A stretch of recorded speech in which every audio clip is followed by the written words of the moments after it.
الحمدللہ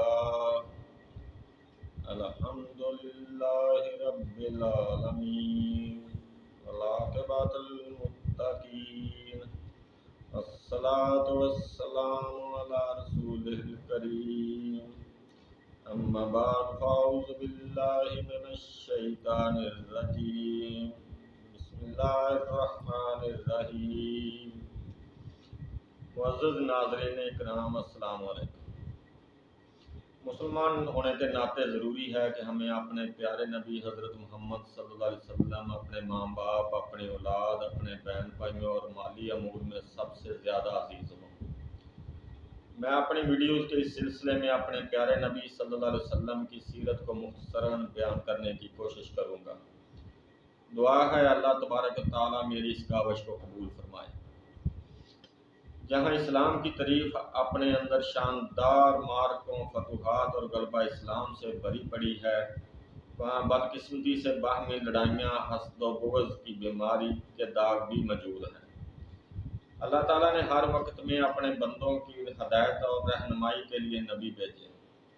وہ سب ایک ہی بات کی تبلیغ کرتے رہے، قولوا لا الہ الا اللہ تفلحوا، اور تمام انبیاء کی تبلیغ میں یہی بات مشترک تھی۔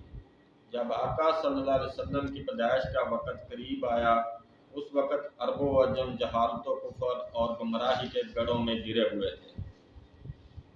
اقوام عرب ہزارہ سال سے جہالت و گمراہی کی زندگی بسر کر رہی تھی، لیکن پیدائش نبوی سے قبائل عرب میں کچھ شریفانہ جذبات اور برے کاموں سے نفرت دکھائی دیتی ہے۔